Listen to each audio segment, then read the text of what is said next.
Joining us now is Matt Shea, the Washington State representative that has become the focus of an international effort to demonize him. It's amazing to me to see how all these different international organizations. Guardian has run at least 3 stories on Matt, calling on him to be persecuted, prosecuted, everything else. Lock him up, hang him from the highest tree. Rolling Stone magazine, LA Times. And I was not aware of this, Matt, until I saw the LA Times article that was posted by the Drudge Report earlier this week. Actually, he posted it from Microsoft News, so it must be true because they're the people who give the check mark to all the authentic media. Everything that these people say. Far right Washington State lawmaker faces backlash against white nationalism. So joining us now is Matt Shea. Thank you for joining us, Matt. David, thanks very much for having me on once again. I love Infowars and what you guys have been doing, especially upholding against the persecution that you have endured and the deplatforming and everything else that they've tried to do to shut you up, and you've kept going. So thank you. Great patriots. Well, thank you. And, of course, one of the charges against you that was raised by Rolling Stone magazine was that you'd been on Infowars. So obviously you're a bad person. Right. I know, right? If you love freedom and liberty and you love this country and the Constitution means what it says and the Bible means what it says, you must be dangerous, right? And I take that really as a badge of honor. And, I was listening previously on the break, and I really, really believe that if every elected representative in this country executed the duties of their office and upheld the Constitution, this would be a completely different country. But it's not happening right now. What is happening is that people are falling into apathy that are in positions of leadership. And as a result, the Marxists and Islamists are moving forward to try and destroy this great nation. Yes. And earlier in the broadcast, I played a meeting in Fairfax County, Virginia, because there they have seen what happens when the Democrats get the majority. Immediately, they're moving to take guns. And there was an individual who stood up and said, look, I'm active law enforcement. I'm plain clothes, so I hear what people are saying. And he said, they're very concerned. You're very serious about taking their guns.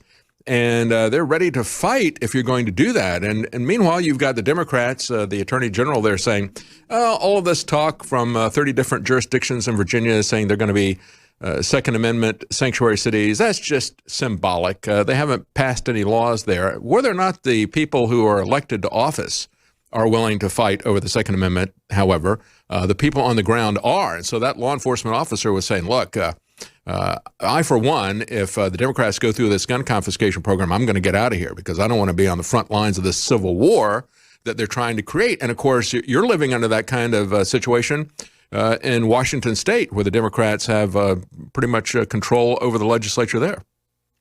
Yeah, it's very interesting. There's 2 points that you made there I'd like to address. The first is this rise of sanctuary counties. Now, we have many sanctuary counties here in Washington State, and these are Second Amendment sanctuary counties. And these sheriffs have said, we are not going to uphold these unconstitutional laws, and they're actually upholding their oath. But that movement now has grown to, as I understand it, over 19 states, as I was reading in a Gun Owners of America article. And there are counties in these 19 states specifically that are, having sanctuary counties and saying, hey, we are not going to uphold an unconstitutional law. The second point is, it's becoming very clear, and it's getting a little spooky, candidly. I served 10 years in the United States Army, served 2 combat tours, one in Bosnia and one in Iraq.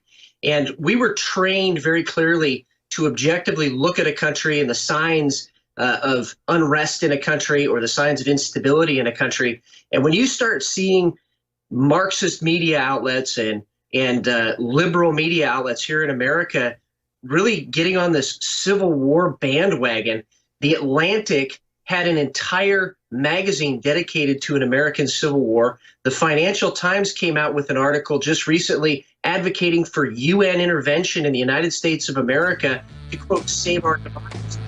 Yeah, exactly right. We're going to talk more about that when we come back with Matt Shea. Stay with us. You can find him, voteshea.com. You can also find him on Twitter at @RepMattShea, R-E-P, Matt Shea. Welcome back. We're talking to Representative Matt Shea, a Washington State representative. Again, you can find him on Twitter at RepMatt. That's Matt with 2 T's, R-E-P-M-A-T-T, Shea, S-H-E-A. And he has been the subject of international attention not normally given to a state representative. And I know Matt. I've talked to Matt many times on this program. He's been on Infowars many, many times. And when I saw this article over the weekend from the LA Times and then republished by Microsoft News and then put on the Drudge Report, and I saw the headline, "Far-right Washington state lawmaker faces backlash against white nationalism." And I know that Matt's not a racist, but I knew that they were talking about Matt because he has been very active at pushing liberty and pushing the foundations of liberty in our country, the Christian religion in Washington. So I wanted to get him on to talk about these smears that have been put on him. But we were just talking at the top of the hour as he joined about the approaching Civil War. And Matt, we had to go to a break. You said that you've served in the Army and you've seen the kinds of concerns things that you've seen in other countries. You're concerned because you're seeing those reproduced here. Continue with what you were saying before we had to go to break. Yeah, absolutely. So, David, there was a Financial Times article that came out recently that said that there should be an advocated for UN intervention in the United States of America to, quote, save the democracy, end quote. Now, we don't live in a democracy. We live in a republic. And they also, in that article, advocated for, and this was very alarming to me, a complete rewriting of the United States Constitution, not by elected representatives, by the way, but by some sort of a loyal yurga or something like is akin to what they did in Afghanistan, for goodness sakes. They actually advocated this in a major media publication in the United States of America. 10 years ago, this would have been considered, conspiracy theory or something that never would happen in the United States of America. And here we are, it's happening here. I think it's important for your viewers to understand that what we are facing is a counter-state threat of Islamists and Marxists that really want to take down this country. Look, I'm one representative out of 3,000, over 3,000 in America. Why are they spending this kind of political capital, this kind of energy and money and time to come against me? Well, that's because, just like Infowars, I've been calling out and exposing these organizations and groups for a very long time, and they're very upset about it. And this Guardian article, for example, Jason Wilson of The Guardian was profiled in a PJ Media article, which they took 60,000 Antifa accounts, boiled them down to 962 main accounts, and linked Jason Wilson directly to Antifa. And so he was pretty upset that I was exposing that as well around the country. Well, you were talking about the different signs that you see here. And I remember when I first came to Infowars, like back in 2000, it was right after I came here, back in 2013, I think it was.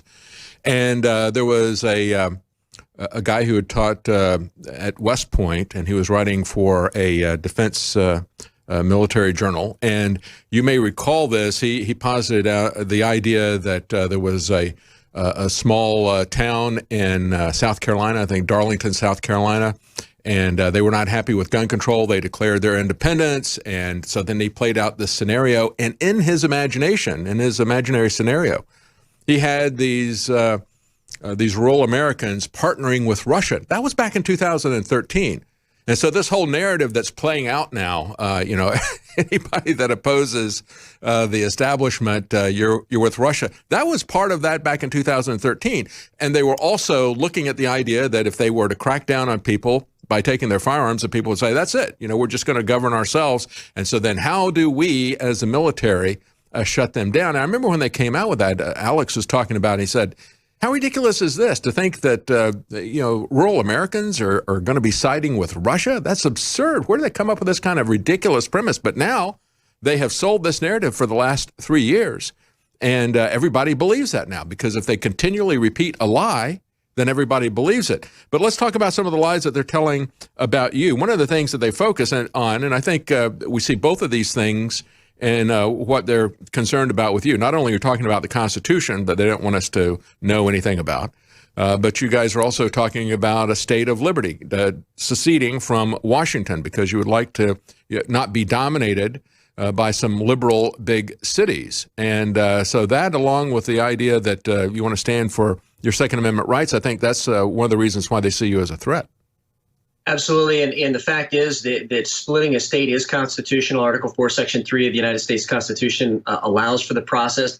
And what they're scared of is that it's only a simple majority vote of the state House and state Senate and the federal House and the federal Senate. That's all it takes to split a state. So you don't need a supermajority vote, and that's what they're very afraid of. And you brought up this rural divide, kind of trying to demonize rural America. And really what they're trying to do, and I think this is very important to understand, is they're trying to label anybody that believes in pro-life or the ideas of Ron Paul or any sort of liberty or freedom or any sort of lower taxes and smaller government, that somehow is hateful. And they want to create this narrative so that people are. Well, yeah, we had Barack Obama talk about the bitter clingers who are clinging to their guns and their Bibles, right? And I think that's a big part of what they're talking about with this demonizing of the Electoral College. We all know that if they get rid of the Electoral College and they go to a straight national popular vote, that the election is going to be decided by one or two big cities, and that there's a lot of corruption in those cities, a lot of ballot stuffing that goes on in those big cities. That's exactly right. And so for example, here in Washington, somebody gets labeled as a hater. They have actually already used red flag laws in Washington state to take the guns of somebody purely because of their belief. No criminality, nothing, purely because of somebody's beliefs. That has already happened in Washington state within the last month and a half. And so this is what they're going to use throughout the rest of the country. And I think that's why it's important for everybody to understand this. So when they label people white nationalists and racists, there's a bigger play here, and that is to disarm America's population, particularly the population that believes in freedom and liberty, because that's what is standing in the way of what these guys want to accomplish. Yeah, let's understand that they think that anybody who has a gun, anybody who is a Christian, as Barack Obama said, that automatically makes you hateful. You're hateful if you believe in traditional marriage, as the Southern Poverty Law Center has told us so many times. And of course, we should believe them, right? So you just hold certain beliefs and you're immediately a dangerous, hateful person. Just holding a gun makes you a dangerous, hateful person. So they feel justified to do that. And it all harkens back to the kinds of political oppression we've seen from Stalin and others, where they would accuse people of insanity and then lock them up. Of course, the joke was that if you opposed Stalin, you must be insane, right? Exactly. I have members of my family that immigrated here legally from the former Soviet Union as Christian refugees because they were thrown in the Gulag, they were thrown in prison camps in the former Soviet Union for their Christian beliefs. So as far as my family is concerned, this is a very big deal. And I want to give you one specific example of this LA Times article. So they were labeling me a white nationalist because of a small town, again, in eastern Washington called Marble. And there they have a God and Country celebration every year. And they tried to label this little town a white nationalist compound. Well, the two black pastors that lived there were pretty upset about being called white nationalists and white supremacists, and these guys have never interviewed them. Yeah, well, it's kind of like Ann Coulter had an article today, Are Facts White Nationalist? And she talked about the fact that, as the universities want to use race as a basis of admission, they're excluding Asians, but you had Bill Gates do a study. And he found that if they simply went on SAT scores, the only group that wouldn't go down were white. So she said, so is that a racist statement by Bill Gates and his association? I want to talk about the specifics when we come back about the charges against you, because one of the things that they got upset about was the fact that you were talking about the biblical justification for war. The fact that you went to a Christian celebration in a small town. We're going to address those specifically when we come back. Stay with us. We're talking to Matt Shea. Again, you can find him, voteshea.com. Also on Twitter, @RepMatt. That's Matt with 2 T's. Rep Matt Shea. We'll be right back. Stay with us. Oh, don't tell people Jesus is Lord. That'll get you investigated by the Washington State Legislature, the local sheriff, and the FBI. That's what they're doing with Matt Shea. I want to talk about his biblical justification for war that is being used by these people to come after him. But, Matt, when we talk about the Guardian article, one of the things that was put in there by Jason Wilson, was he the reporter that you just mentioned that PJ Media showed he was connected to Antifa? Yes. Okay. Well, that explains why he was so incensed by the fact that he says that you and other people, I don't know if that's even true, were talking about how to defend yourselves in case you were attacked by Antifa. And this reminds me of what we just saw earlier this week in Virginia, they've introduced legislation that would criminalize any kind of defense training. And if people want to downplay that and say, well, that's somebody that is doing defense training because they specifically want to overthrow the government or because they think that, something specific act is involved. No, just understand that what they're coming after Matt for in this April 2019 article from this guy who is connected with Antifa, Jason Wilson, writing for The Guardian in the UK, coming after a state representative in Washington state. What he is accusing you guys of are having plans to confront leftists back in 2017 if they got violent with you. And, of course, you didn't do anything to any leftists because they didn't attack you, but just to plan to defend yourselves or other people in case you are attacked, that's a crime. And that's what they're going to legislate as a crime in Virginia with a Democrat legislature. Well, I think there's 3 points here. The first is that promoting self-defense is not promoting violence or political violence. It's promoting what the Founding Fathers believed, and that is that we have an unalienable, God-given right to life, liberty, property, and the ability to defend the same. I think the second point here is these are typical Marxist tactics where they take one document out of an entire folder. And I've asked them repeatedly, I challenge you, publish the rest of the folder, publish all the other documents in that folder, including the Military Code of Conduct, the Battle of Cowpens, the Battle of Kings Mountain, observations on the Vietnam War, Colonel Glover John's observations on war, notes on just war theory, and then try to tell me that you really put that in context, just publishing one document that is clearly bullet-pointed notes of warfare in the Old Testament, specifically out of Deuteronomy 20. I have studied Marxist doctrine and Islamist doctrine for the better part of my adult life, and particularly in the military. We briefed soldiers, at least when I was in, I don't know about now, but when I was in, before we went overseas, on just war theory and why peace should be the rule and war should be the exception. And these guys have completely twisted this around. And I really like Vox Day's summation of this. Social justice warriors always lie. They always double down on their lie, and they always try to project onto you how they really are themselves. And that's really what's happened here. Oh, yeah, absolutely. You talk about just war theory, and I've talked about that many times to say, look, just war doesn't mean that that's the only thing that we do as a government. That's basically what just war has become now, because we just do war. We've got many of them going on continuously. We had Obama was the first president to be at war his entire term. So far, President Trump has been at war his entire term, and it looks like they're not going to allow him to pull back any troops from any of these wars. So he'll probably be the second one. But as this guy from The Guardian, reading his article here, Shea, a 6-term legislator, military veteran, came to international attention, in other words, my articles there at The Guardian, in 2018 after a document he authored surfaced laying out a biblical basis for war. Just war theory goes back to Augustine, St. Augustine, who was talking about that. And so presumably, he is a radical that needs to be arrested and investigated by the FBI as well. Are you being investigated by the FBI? And I know you're being investigated by the Washington state legislature there. They've appropriated $120,000 to do that, right? Right, and it's interesting. So the answer to your question about the FBI, they have never contacted me as far as an investigation is concerned into my activities or any of the things that I have put online.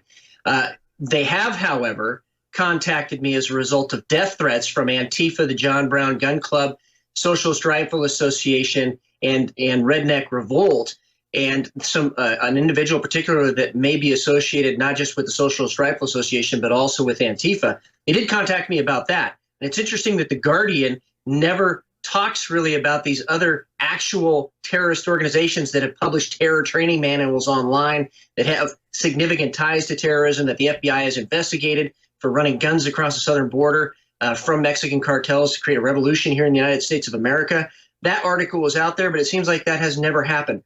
Yeah, and as a matter of fact, we had November the 1st of 2018, you had The Hill saying the FBI is investigating you for your manifesto urging that all males be killed. I looked at this, and it's like, this is ridiculous. I mean, you ought to sue these people like Devin Nunes is suing CNN. I mean, this is unbelievable slander.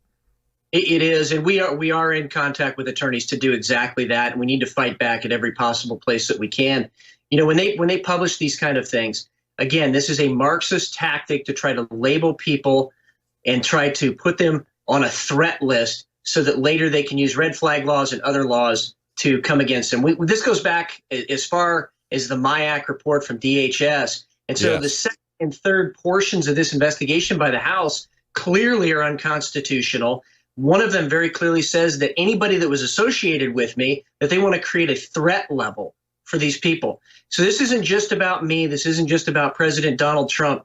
They're doing the same thing to the president that they're trying to do to me here at the local level in Washington state, because this is about the people who believe in freedom and liberty that are standing in the way of these Marxist and globalist plans to destroy this country.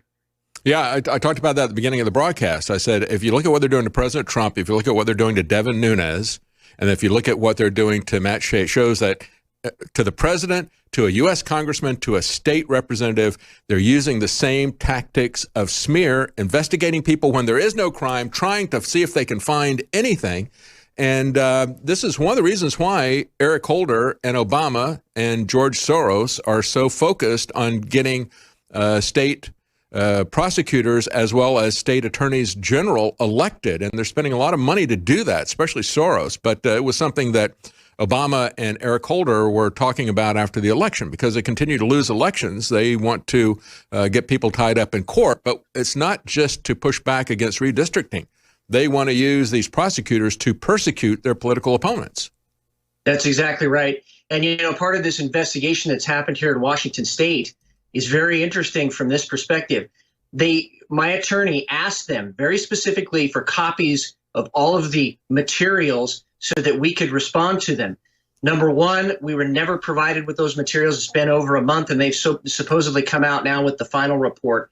Number two, and this is very interesting, my attorney contacted them, and to this day, I have not been provided a meaningful opportunity to respond. And quite candidly, right now, I'm of the volition of Donald Trump. Let's go to a trial. If you guys want to try to do this, let's go to a trial so I can bring my own witnesses, so I can bring my own facts, so I can bring my own evidence and completely rebut this Marxist smear campaign.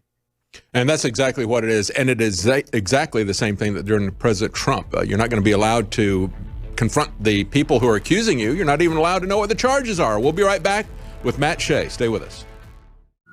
Welcome back. We're talking to Matt Shea. I knew something was up when I saw all these, the international press coming after a state rep. And of course, they're coming after Matt because he has been spot on, right on point as to the true issues about our liberty, about the Constitution.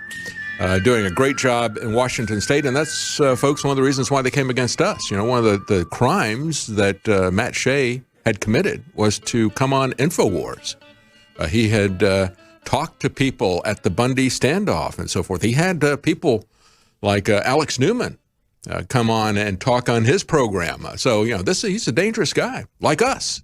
And that's why we had the biggest corporations the world has ever seen all come together at once to deplatform us off of social media, to take your free speech, your ability to hear and see things, the free press, as well as your ability to comment on that and to pass that along, your free speech, every aspect, basically make sure that you see no evil, hear no evil, and speak no evil about them.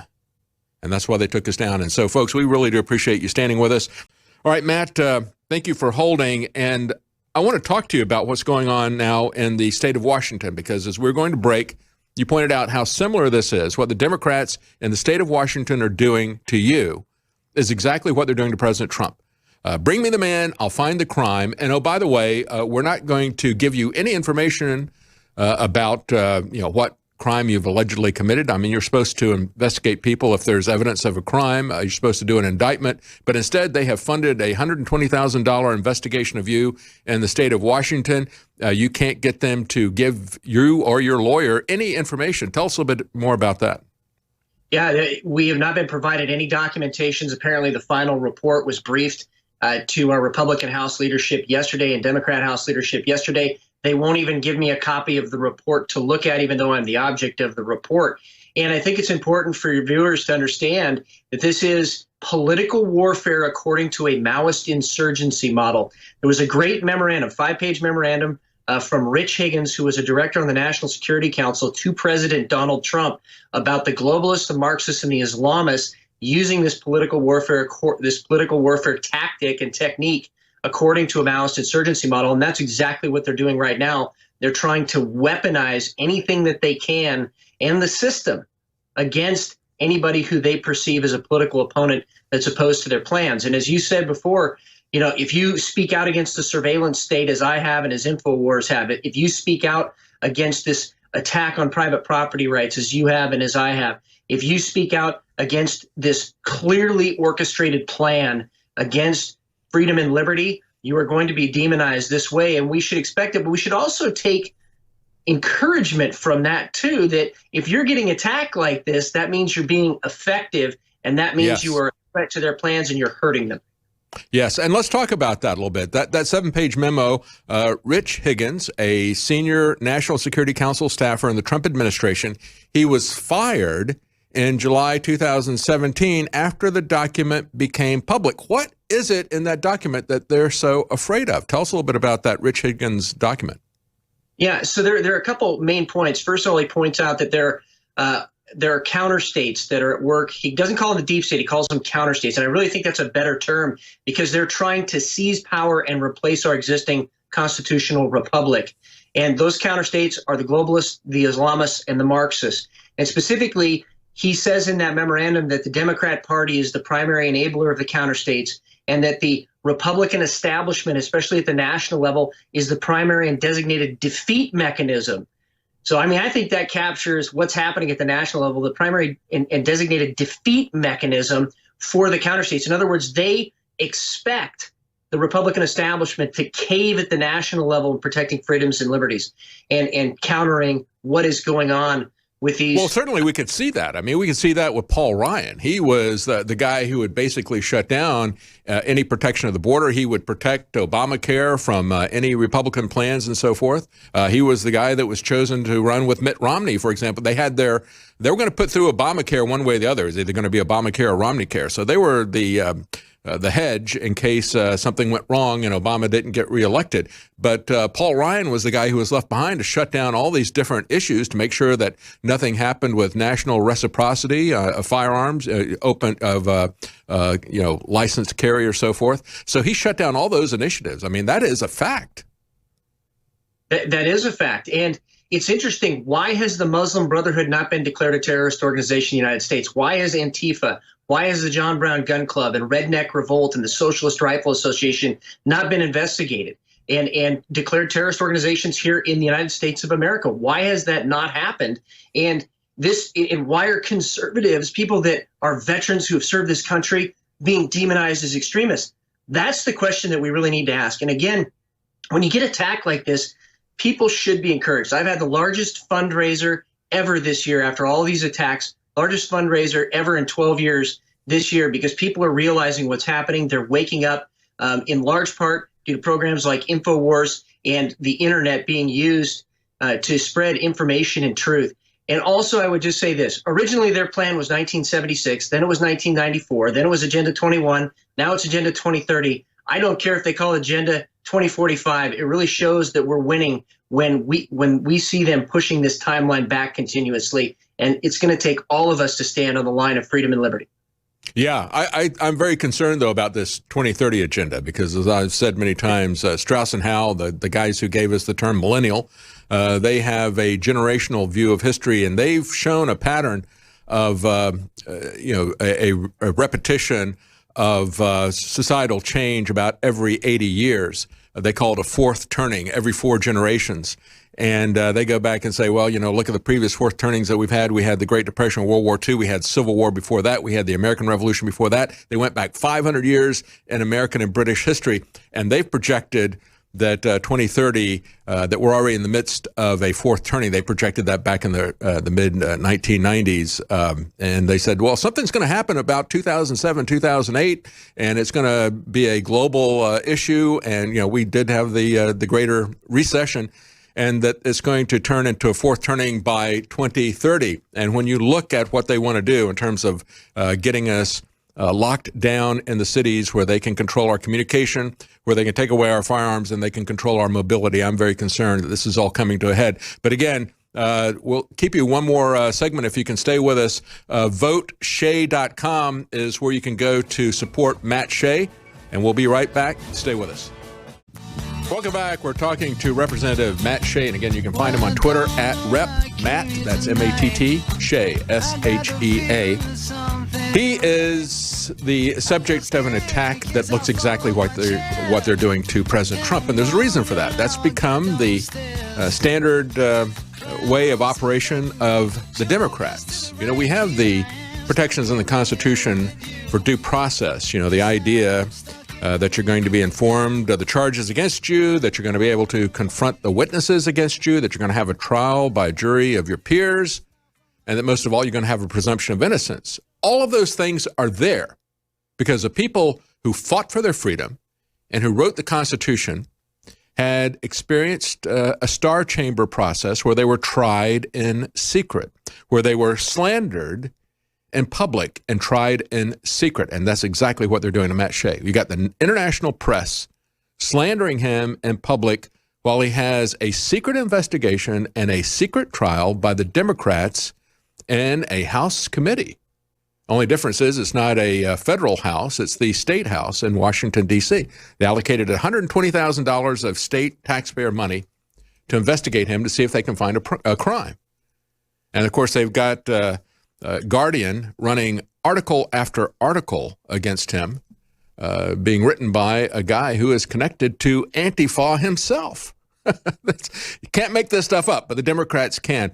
Matt, talk about this. They've written their report now. I see the document you sent me where they allocated money for this, and they were supposed to have a final report submitted to the House on December the 1st, and the agreement was going to be effective through the end of December 31st. You say they now have turned over the report, but you are not allowed to see it. Your lawyers are not allowed to see it. I mean, what happens at this point?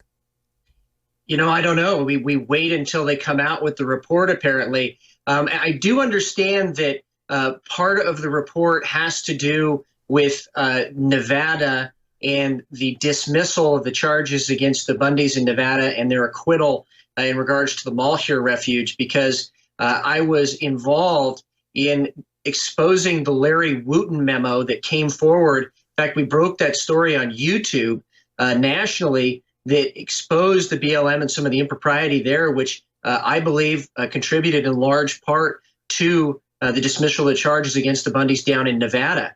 And so, Larry Wooten was the BLM whistleblower who wrote that memo, and you published that memo. And then that judge who had rigged the previous trials against other people there at the Bundy Ranch and a previous trial against the Bundys themselves, it was so damning that a BLM insider had talked about the crimes that had been committed and how justice had been perverted there. That whistleblower telling the truth. When that report came out, she had no choice but to dismiss the charges against them. But what I find amazing is that the Trump administration's Department of Justice is still trying to revive that case. Indeed. And you know, the deep state operatives are at work constantly trying to subvert what President Trump is trying to do. And I think in large part this investigation here in Washington State is revenge for what happened down there in Nevada, what happened in Oregon. You mentioned something, Strauss and Howe, and the fourth turning before the break, and I want to add something to that. There's another document by Sir John Bagot Glubb called The Fate of Empires, where as Strauss and Howe take kind of a generational analysis, he takes an analysis of the length of empires. And what he discovered was that empires typically last 10 generations or 250 years. And that is coming up, the 250th anniversary of the Declaration of Independence here in 2026. So I agree with you. We're in that window right now.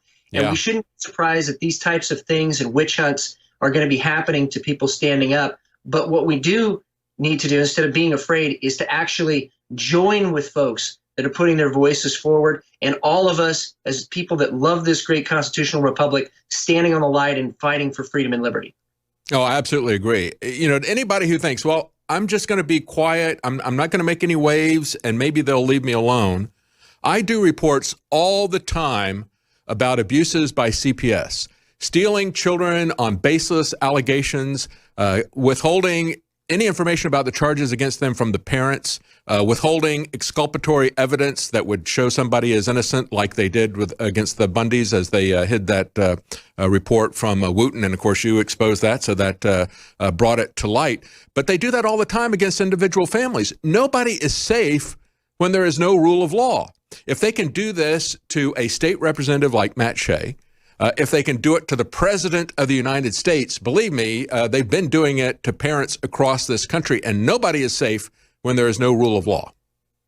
David, I have screen captures of Antifa literally promoting the weaponization of CPS against Trump supporters. Quite literally, they say that they want to call CPS on Trump supporters and use that as a tactic to silence people. And it's not just CPS. They're trying to weaponize the entire system, as we talked about with red flag laws. But that's exactly what is coming next, is a red flag law. And I talk about CPS when I talk about the red flag law, usually because that is the extension of it to anybody that they dislike politically, to use a red flag law. That's going to be even more powerful than CPS because it's going to be political in its orientation. Yeah. Yeah, they're trying to really create a flashpoint where people are going to say, hey, wait, you're trying to take firearms from somebody who has done nothing wrong, or the charges that you have literally trumped up. And they're trying to create a flashpoint. I mean, really, that's what's happening in the lead up to the 2020 elections. I think you're going to see a lot more chaos being fomented in this country. And I think that you're going to see Antifa ramp up recruitment over the next few months in anticipation for this election. I mean, my goodness, Redneck Revolt published a terror training manual from Carlos Marighella, a communist, a Brazilian communist who was implicated in the kidnapping of the U.S. ambassador in 1969. They published this online and have essentially signaled not only what they're going to do, but the tactics that they're going to use in the next year. Wow, that's amazing. And when we look at the fact that the state house there in Washington State, the Democrats, hired this contractor, spent a lot of money to investigate you for an alleged threat of political violence. I mean, we look at what Eric Swalwell and Beto O'Rourke have been talking about. Yeah, we're going to confiscate the guns, and if it causes civil war, so be it. We're ready for that. We got a lot of weapons. I mean, isn't that a threat of political violence? And of course, they never investigate the left's threats. They never investigate their crimes against the Constitution. Well, and again, in that scope of work in that investigation document that I sent to you, it clearly says that they're not only investigating me, they're investigating everybody associated with me, and then they want them to assign a threat level to all of these people. How is that constitutional? There's no due process here, and clearly it's part of a political agenda to create, quite literally, a list of leaders they believe are going to be a problem for them in trying to seize power and overthrow our constitutional republic. And I'm going to use this word intentionally. We used to call that sedition, when the Marxists would try to intentionally come forward and overthrow the Constitution of the United States, try and call us a democracy when we're a republic, because the majority can't vote away the rights of a minority in a republic. It's based on rule of law, and those rights are always protected. And really, that's what's being eviscerated by these Marxist and Islamist plans right now.